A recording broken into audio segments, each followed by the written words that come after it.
Bueno, entonces yo les tengo también para hablarle precisamente sobre de los huesos secos. Dando una pequeña historia, pues que ya la sabemos, la deberíamos saber de memoria, la historia del pueblo de Dios. El pueblo de Dios básicamente estaban esclavos en Egipto. Dios los saca de esclavitud, les promete una tierra prometida, valga la redundancia, los conduce allá en el camino, los ayuda, en el camino los sana, en el camino los perdona y los lleva, los acompaña todo el tiempo, llegan allá, el Señor les da en el camino sus reglas, sus leyes, y básicamente para resumir les dice, bueno, si ustedes me obedecen, van a recibir esta y esta y esta y esta bendición. Si ustedes me desobedecen, al contrario, van a venir esta y esta y esta maldiciones sobre ustedes. Entonces, así, si me obedecen, yo seré su Dios y ustedes serán mi pueblo. Y todo el mundo feliz, ¿cierto? Eso es lo ideal y esa era la intención del Señor.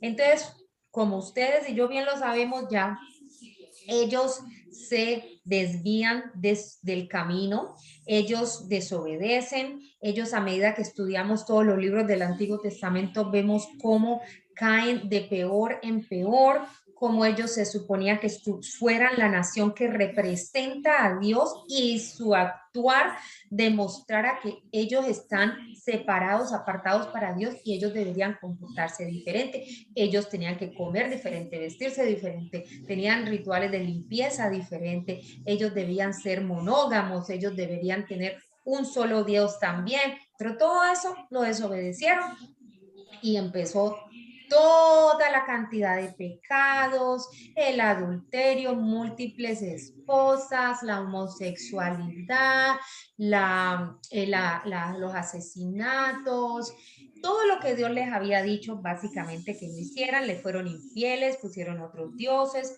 Entonces, en otras palabras, se volvieron idénticos al resto, como decir al populacho, ya no eran el pueblo elegido de Dios y que demostraba a Dios, sino que se volvieron igualitos a los demás.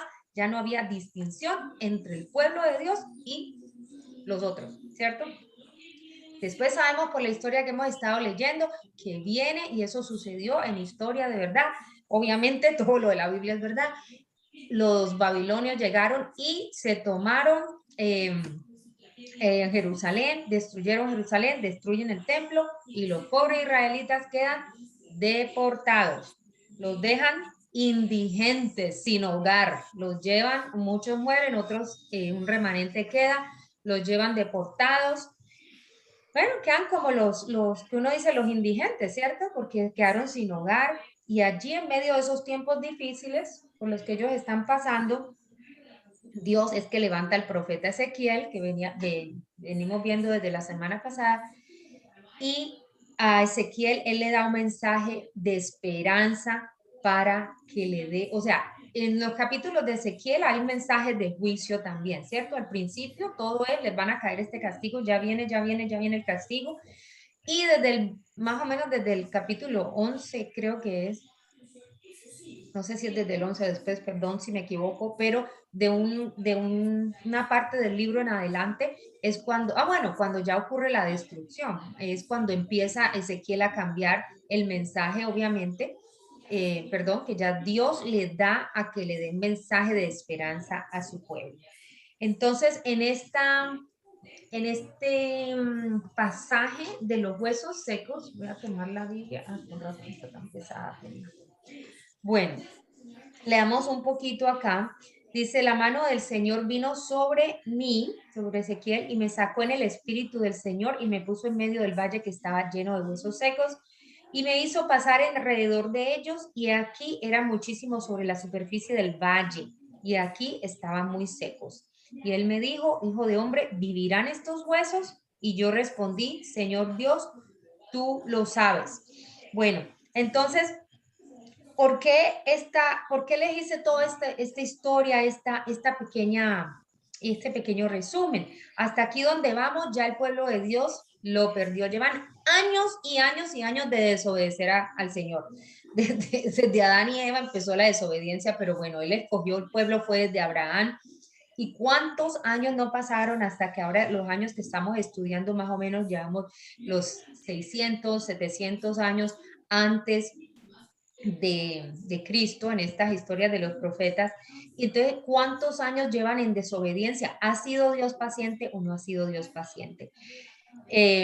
Muchos mensajes les envió con los profetas y no los escucharon. En este momento ya vemos a un pueblo abatido, ya hay un pueblo sin esperanza, ya hay un pueblo en la oscuridad, ya hay un pueblo muerto, porque que les quiten su tierra, de la que ellos estaban tan orgullosos, porque Dios les dio la mejor tierra con mucha, mucha eh, riqueza, muchísima riqueza. Y entonces ya no tenían hogar, ya no tenían Dios, porque acuérdense que Dios le quitó la gloria al templo, se salió de allí. Qué peor que le quiten a uno la presencia de Dios, ¿ah? A el pueblo. Entonces ya ellos a este punto cabizbajos y reconociendo su gran error, ahí sí vieron que todos los profetas le decían era cierto, entonces ya ellos reconocen pues que Dios sí era Dios y es el único Dios y debieron haber servido al único Dios y que estaban en un error. Allí a ese momento ya ellos ven que ya no hay esperanza, ya nos dio mucha oportunidad, no la tomamos, aquí no hay esperanza. Entonces, esa es la comparación con el Valle de los Huesos Secos. En la Biblia, casi siempre que se nos muestra una batalla, o yo diría que siempre ocurre, o en esos tiempos del Antiguo Testamento ocurren en valles. Un valle, ustedes saben, rodeado de montañas. Entonces los ejércitos venían por las montañas o allá se escondían y todo, pero cuando ya iban al enfrentamiento estaban en un valle. Este valle aquí está lleno de huesos secos. Ya el pueblo de Dios, el ejército de Dios allí, digámoslo así, había perdido la batalla. Estaban ya muertos y parecían no tener ninguna esperanza. Eh, Otra cosa que podemos ver, por ejemplo, aquí dice, y ustedes tienen que imaginarse muchas cosas. Yo digo, cuando uno lee la Biblia, uno debe tratar de meterse en la película, siempre se los he dicho. Usar la imaginación, porque no hemos, nosotras que yo sepa, ninguna de las que estamos haciendo estas clases hemos viajado allá a Jerusalén y a esas tierras. A veces la gente va allá para sentarse y ponerle más vida a las historias que leemos acá porque ven los sitios en donde de verdad ocurrió esto. Pero si nos ponemos a ver lo que dice aquí, dice que los huesos eran muchísimos y que estaban secos y que no tenían carne y que no sé qué. Bueno, ¿qué nos está representando esto? Primero que todo, ¿qué hacían esos huesos allí? Si era un ejército, ¿por qué quedaron allí? Pues quedaron abandonados. En esas épocas del Antiguo Testamento, no tener sepultura era, digámoslo así, la peor maldición que hubiera tenido, ya que ya sea porque la familia no tenía con qué comprar una bóveda, en ese entonces eran como unas cuevas y unos lugares, si no tenían con qué tener un lugar para enterrar a su familiar, o en fin, por la razón que fuera, pero el hecho de que no hubieran sido enterrados, eso ya era una maldición grandísima.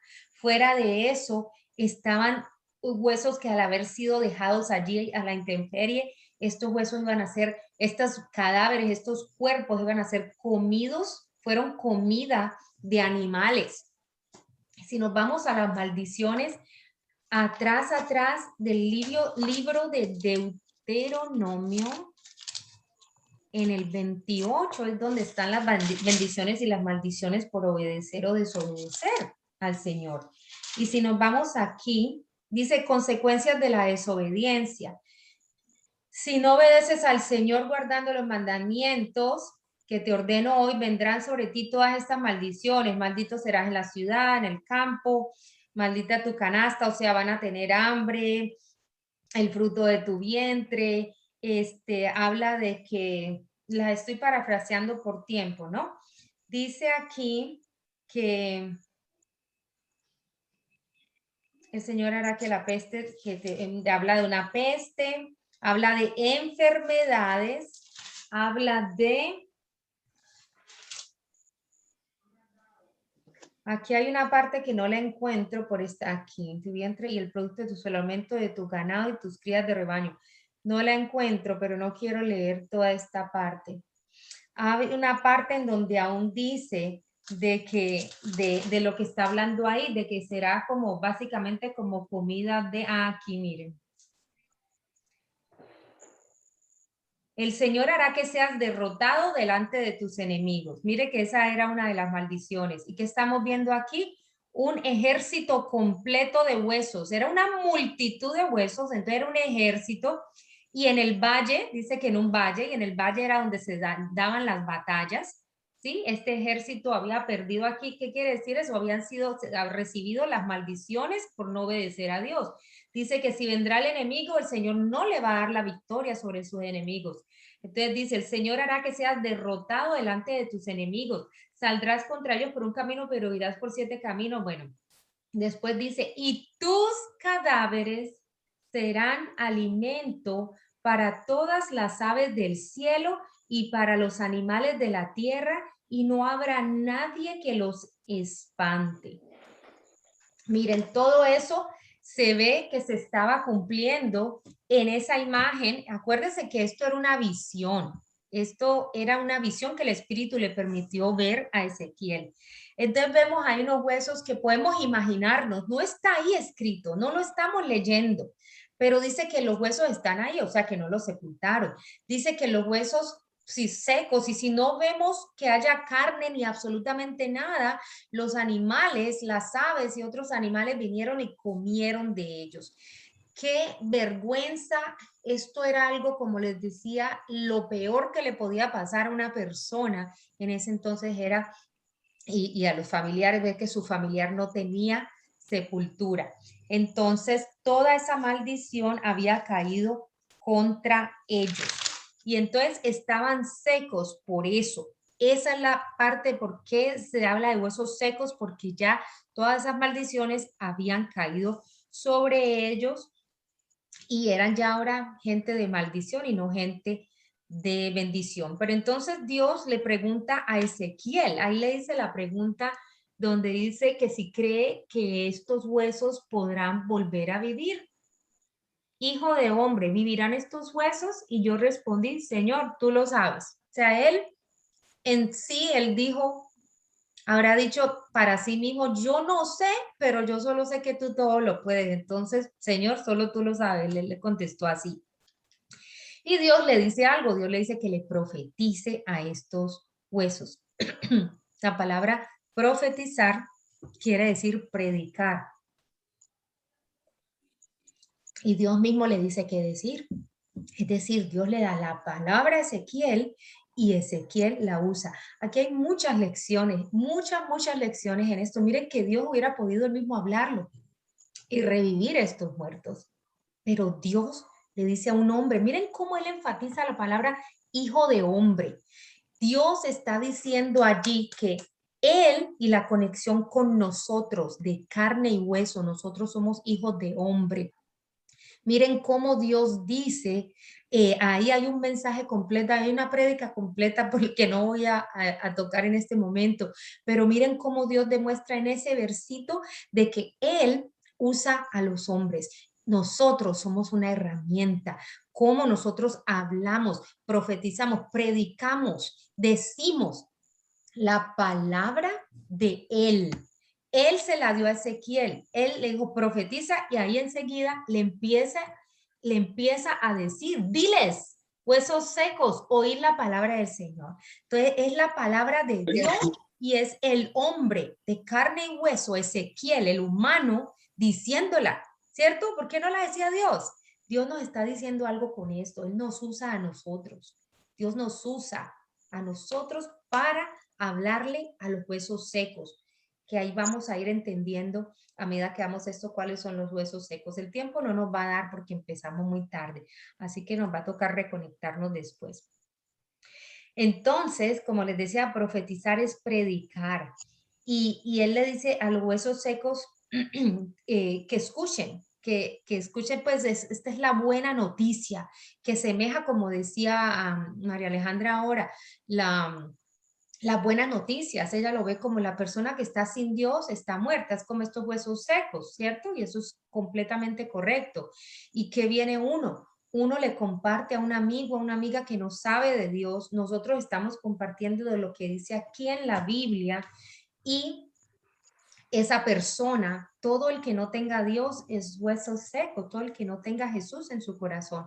Y entonces eso se llaman las buenas noticias. Aquí Dios estaba dándole una buena noticia al pueblo de Israel representado aquí en estos huesos secos, que ya estaban derrotados y sin esperanza al pueblo de Israel. Nosotros hoy en día damos las buenas noticias del evangelio a toda persona que está sin esperanza porque no tiene la esperanza de Cristo. No tiene, porque dice la palabra, Cristo en mí es la esperanza de gloria. Esa es nuestra única esperanza. Y si ellos no entienden eso, van a ser personas como huesos secos, como muertos. Entonces, de repente, como nos contaba ahorita Fabi, los huesos empiezan a llenarse de carne, de músculos, de ligamentos, de tendones, de cartílago, metámosle anatomía, de todas estas cosas. Imagínenselo. En su mente, imagínense estos huesos empezándose a llenar de todo esto. Pero hasta ahí era solo eso, un cuerpo. Digamos que se completó y ya llegó la piel y todo. Hasta allí era cuerpo físico. Todavía no tenían vida. Y ahí es cuando el Señor le dice que le diga que, a ver, entonces el Señor me dijo, este es ya el verso 9. Profetiza al Espíritu, profetiza, hijo de hombre, y di al Espíritu, así dice el Señor Dios, ven de los cuatro vientos, oh Espíritu, y sopla sobre estos muertos y vivirán. Y profeticé como Él me había ordenado, y el Espíritu entró en ellos, y vivieron, y se pusieron en pie un enorme e inmenso ejército. Entonces, sigamos leyendo. En el verso 11 el Señor le da como la interpretación de lo que Él está diciendo. Él me dijo, hijo de hombre, estos huesos son toda la casa de Israel. Y aquí ellos dicen, nuestros huesos se han secado, nuestra esperanza ha parecido o murió nuestra esperanza. Estamos completamente destruidos. Por tanto, profetiza y diles, así dice el Señor Dios. Aquí vienen las buenas noticias. He aquí, abriré vuestros sepulcros y os haré subir de vuestros sepulcros, pueblo mío, y os llevaré a la tierra de Israel. Y sabréis que yo soy el Señor cuando abra vuestros sepulcros y os haga subir de vuestros sepulcros, pueblo mío. Bueno, como promesa, salud. Pondré mi espíritu en vosotros y viviréis, y os pondré en vuestra tierra. Entonces sabréis que yo soy el Señor, que yo, el Señor, he hablado y lo he hecho, declara el Señor. Termino allí en el 14. Entonces, a propósito, una de las cosas más grandes que también han ocurrido y ocurrieron en nuestros tiempos es el regreso de verdad del pueblo de Israel a su nación, que ocurrió, no sé cuándo ocurrió, pero me llamó la atención, me enteré hace poco que la nación de Israel fue declarada, o no sé cómo se diga bien el término, como Israel, como nación, perdón, como nación, de nuevo, nada más ahora en el año 1948. En estos días yo les preguntaba a algunas de ustedes en qué año nacieron, porque yo sé que aquí hay personas que nacieron cerquita en el 47, 48, 49, no sé. En mi familia, yo decía, Dios mío, eso es en nuestra época, porque yo tengo mi hermano, no más, nació como en ese año. Entonces, tremendo, ¿no? Que el Señor los trajo, como dije, y los traeré de todas las naciones a los que han sido esparcidos, a los que ellos fueron deportados, llevados en exilio. y de verdad los trajo y ellos son nación desde 1948. Eso es hace poco. La gente que nació en ese año todavía está viviendo. Tremendo, ¿no? Bueno, eso fue un paréntesis allí. Yo creo que ya casi se nos va a cortar esto. Si se corta, ya se va a cortar. Mejor cortemos aquí y volvemos a entrar, ¿vale?